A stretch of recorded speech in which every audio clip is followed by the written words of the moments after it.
Peuple révolutionnaire du Grand Sahel, mon bonsoir à vous. Aujourd'hui, j'ai décidé de faire un direct surprise.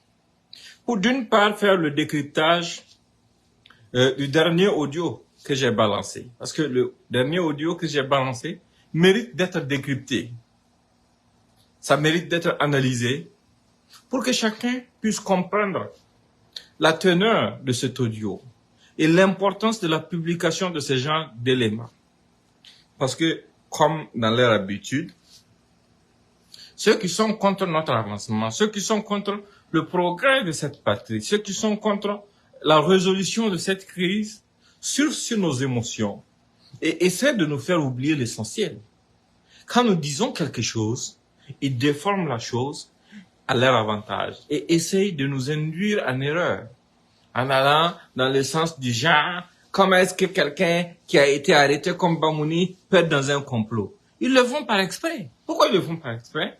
Ils le font par exprès en faisant semblant de ne même pas entendre quand nous disons que certains complices avec lesquels Bamouni était en train de comploter pour organiser des attaques, pour organiser des embuscades contre la RDS et autres, ont pu fuir et sont en Côte d'Ivoire. Ils font comme s'ils n'entendent pas cette section. Alors que cette section, elle est la plus importante. C'est très important à retenir. Parce que nous sommes en guerre.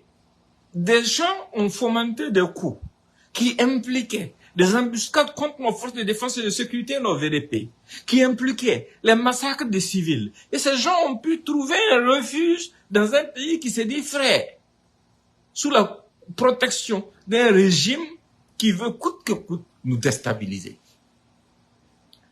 Mais les gens refusent que vous entendiez ce message. Les gens refusent que vous réfléchissiez à ça. Les gens refusent que vous voyez les implications. Mais analysez les profils de ceux qui se sont refusés dans ce pays. Ce sont des gens qui connaissent beaucoup de nos stratégies, qui connaissent beaucoup du fonctionnement militaire de notre pays. Et ce sont des gens qui n'ont pas caché leur envie d'œuvrer à créer plus d'insécurité afin de pouvoir révolter les Burkinabés. Et c'est pour cette raison que ces gens ont abandonné leur poste pendant que nous sommes en guerre pour fuir, aller se réfugier chez le voisin. Mais les gens refusent de voir ça. Mais ce n'est pas... qu'est-ce qu'ils font? Ils vous disent non, ce n'est pas ça l'essentiel, il faut venir pleurnicher. Non, c'est tel lieu qui est le sujet. C'est tel massacre qui est le sujet. Mais le massacre là, qui l'a causé? Ce sont vos terroristes qui l'ont causé. Pourquoi vous ne les dénoncez pas? Quand les terroristes utilisent des moyens perfides pour lancer des campagnes de propagande contre nos forces de défense et de sécurité, en massacrant des civils et en habillant ça sous la forme d'un massacre perpétré par nos forces de défense et de sécurité, et qu'ils balancent ces images, vous vous réfugiez derrière les images que les terroristes ont publiées pour dire que ce sont nos forces combattantes qui ont perpétré ces massacres. Et vous allez plus loin en les menaçant de CPI, comme si la CPI était la cour de vos papas. Mais quand les terroristes massacrent des populations civiles du Burkina en complicité avec vous, vos mentors, vous ne les menacez pas de CPI. Hein? Non, non, non. Au contraire, vous trouvez ça normal. Vous prenez même les images du massacre de nos frères pour balancer partout afin de pouvoir faire accompagner ça d'un discours allant dans le sens d'être révolté contre notre gouvernement, contre nos autorités, contre notre armée. Mais c'est grave. Mais ces gens ont franchi le Rubicon depuis longtemps. Ils ont atteint un point de non-retour. Je vous demande de partager au maximum parce que vous-même vous avez remarqué. Facebook a commencé à nous faire un certain nombre de jeux de micmac, un comportement de Genju. Parce que si le live finit, ça disparaît, ça revient, les gens ne peuvent plus partager après ça. Donc partagez pendant que vous êtes dans le direct. Au maximum, si vous pouvez partager 10 fois pendant que vous êtes dans le direct, n'hésitez même pas. Parce que, quelles que soient les mesures parallèles qu'ils vont prendre pour nous étouffer, nous allons continuer d'être présents. Nous allons continuer de parler. Nous allons continuer de faire tout ce que nous pouvons faire pour éveiller les consciences. Nous sommes en guerre. Et cette guerre, c'est la guerre de l'ensemble des Burkinabés, sans aucune exception. Il n'y a pas d'arbitre. Soit tu es dans le camp de la République et que tu défends la patrie, ou bien tu soutiens ceux qui défendent la patrie, ou bien tu es dans le camp de l'ennemi qui veut coûte que coûte nous décimer.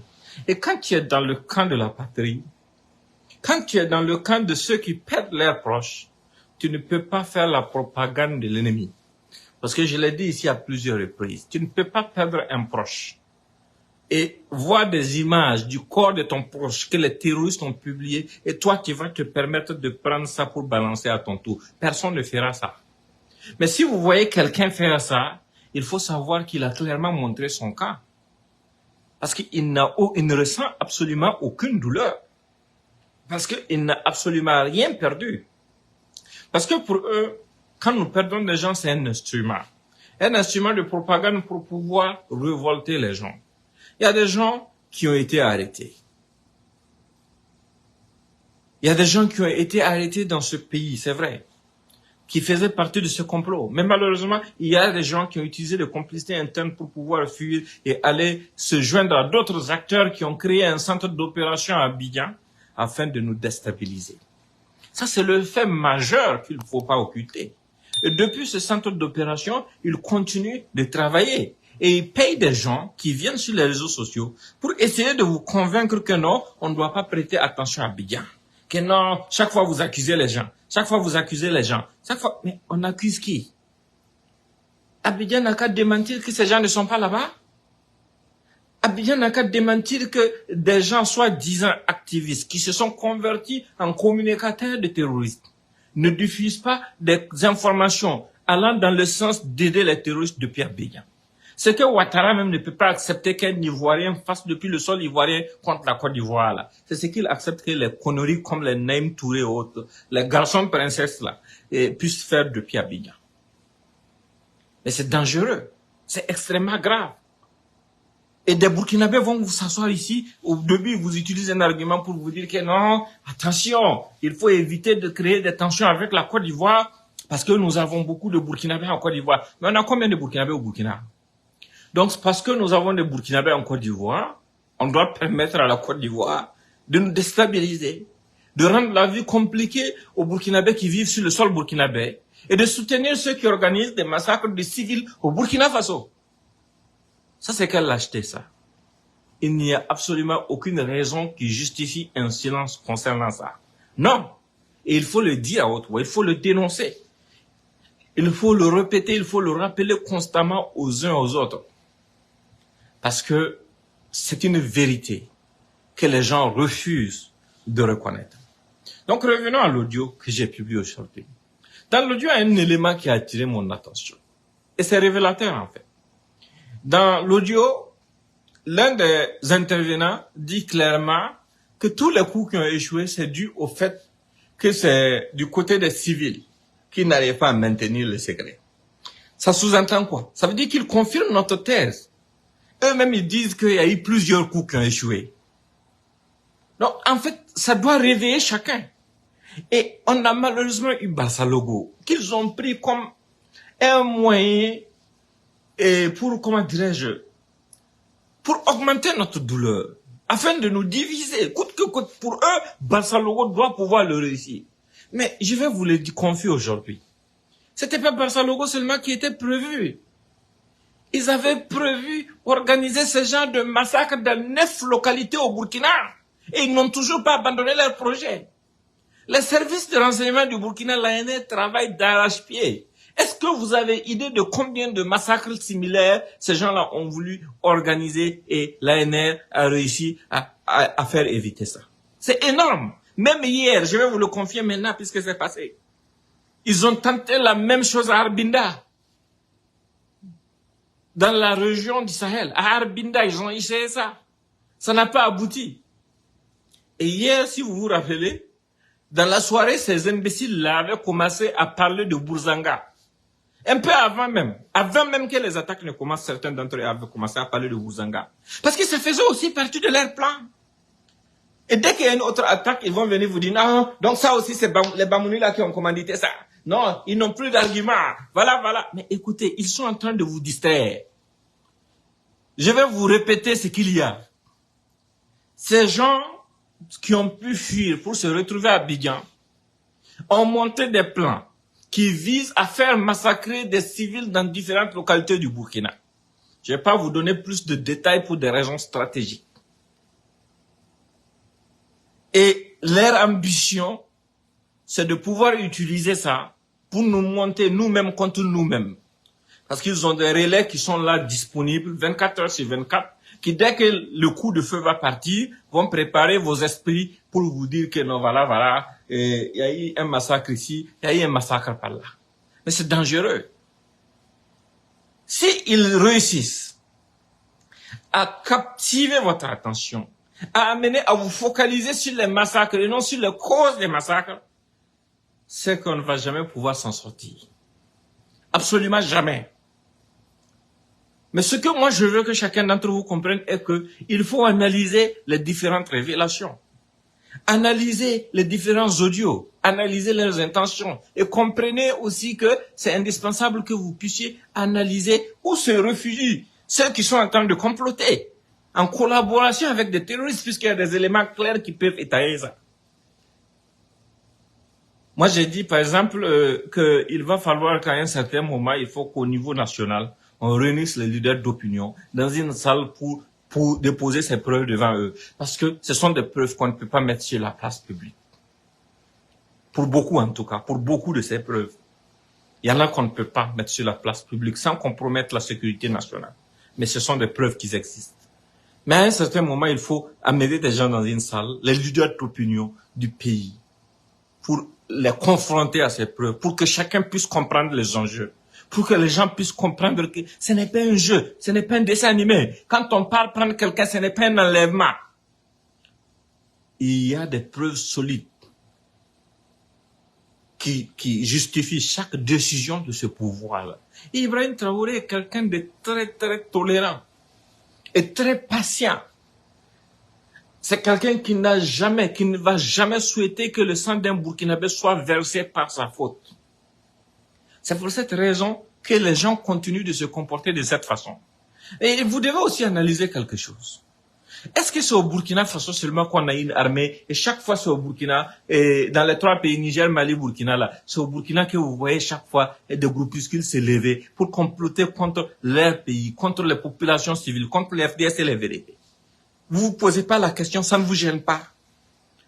Donc ça sous-entend que les gens ont clairement établi que c'est chez nous qu'il y a des traites dévendues. C'est chez nous que les gens ne sont pas suffisamment patriotes pour comprendre ce qui est en train de se jouer. Ce qui est en train de se jouer est plus important que la démocratie. C'est plus important que les élections. C'est plus important que la personne du président Ibrahim Traoré. C'est plus important que la personne de Sorgho, de Yabré ou de n'importe qui d'autre. C'est l'avenir, notre survie qui est en train de se jouer. Et c'est à cause de ça que nous sommes tous engagés comme une seule personne pour pouvoir nous en sortir. Mais pendant que nous sommes en train de rediriger nos efforts dans cette lutte de façon conjuguée pour pouvoir arriver à résoudre ces dilemmes sécuritaires-là, d'autres passent leur temps à fournir des efforts pour pouvoir fomenter des complots. Les complots contre nous, qu'est-ce qu'ils font? Ils font même la communication et la propagande des terroristes. Ils justifient même les actions terroristes, comme ce petit raté, ce petit, vous m'excusez de l'expression, ce petit bâtard comme Newton Ahmed Bari, qui ose moi m'appeler un babouin. C'est lui le vrai babouin. Qui va jusqu'à affirmer à haute voix que non, les terroristes sont plus humains que nos forces de défense et de sécurité. Ces gens de lâches, ces gens de traîtres, ces gens de renégats là, quand nous avons des drames et qu'ils font semblant de pleurer là, est-ce que vous pensez qu'ils sont en train de pleurer nos morts? Ils ne sont pas en train de les pleurer. Parce que ce sont eux qui sont les collabos des terroristes. Ce sont eux les terroristes. C'est pas quelqu'un d'autre. Les gens refusent de l'assumer, mais c'est la vérité. Ce sont eux les terroristes. Les autres idiots, comme le garçon princesse qui est habillé et autres, l'autre cochon, et la cochonne d'Allemagne et autres, se réunissent dans un élan de solidarité envers les terroristes pour essayer à chaque fois de créer des situations pour nous démoraliser, menaçant nos FDS de ces pays, menaçant nos populations de n'importe quoi, chaque fois pressant la terreur. Mais c'est pas eux seuls. Ceux qui même contribuent à leur donner la moindre information font partie de ces traîtres-là. C'est vrai que 90% des informations qu'ils diffusent, ce sont des informations qu'ils reçoivent des terroristes. Mais les 10% qu'ils reçoivent de quelques renégats qui pensent qu'ils doivent plus soumission à des racailles comme Damiba, des gens qui sont arrivés par accident à la tête de notre pays et qui, par la gloire et la grâce du Tout-Puissant, Dieu, Ibrahim Traoré a réussi à nous débarrasser, pensent qu'ils sont des messies. Ayant goûté au pouvoir, ayant joui et profité de tous les avantages du pouvoir, c'est devenu une finalité pour eux. Mais ce sont ces gens-là qui manipulent quelques individus. Aujourd'hui, certaines personnes se plaignent que les Bamouni et autres là sont en prison. Mais si les Bamouni là sont en prison, les familles des Bamouni et autres là, s'ils aiment les Bamouni là, ils ne doivent pas se plaindre de Ibé. Ils doivent se plaindre de Damiba. Parce que c'est Damiba qui les a poussés dans cette merde. En avançant l'argument de la promotion. Heureusement que la 7e promotion, il y a des hommes dignes dedans qui ne se sont jamais associés à tout ce qui se passe, à tout ce qui s'est passé et à tout ce qui va venir. Mais il faut le comprendre. Si les familles ont des reproches à faire, allez-y faire vos reproches à Damiba ou à vos proches, parce que Damiba étant assis dans son exil doré, profitant de ses chises, avec les ressources de l'État qu'il a volées pour s'enfuir, aller se cacher là, arrive à manipuler vos proches qui sont à Ouagadougou, ou bien dans d'autres localités avec leur famille, pour leur dire que non, il faut faire ci, il faut faire ça. Et des gens ne peuvent pas percevoir ça, des gens ne peuvent pas comprendre ça. Mais il faut que vous le compreniez. Bon, ce direct était un direct sans tête ni queue. Je l'avais prévu ainsi.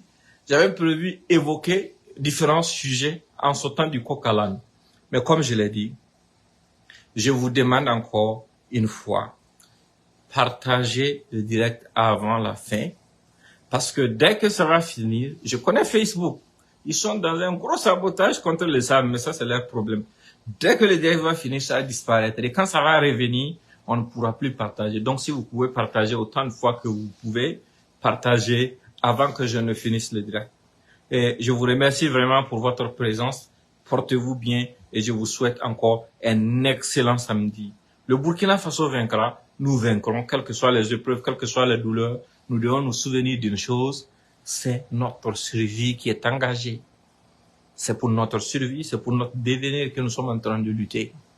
La seule solution pour nous de nous en sortir, c'est de tout faire pour nous battre et vaincre ce terrorisme-là. Ce n'est pas en nous battant entre nous ou contre nous-mêmes que nous pouvons réussir à réussir quoi que ce soit. Et ceux qui sont en train d'essayer de vous convaincre jour et nuit que ce n'est pas les terroristes les ennemis, mais c'est IB l'ennemi, ces gens-là sont au service des terroristes. Ils poursuivent le même objectif que les terroristes. Ils ont le même combat que les terroristes. Nous diviser afin de pouvoir nous dominer. Voilà. Portez-vous bien et au revoir. La patrie ou la mort, nous vaincrons, yeah, yeah. La patrie ou la mort, nous vaincrons.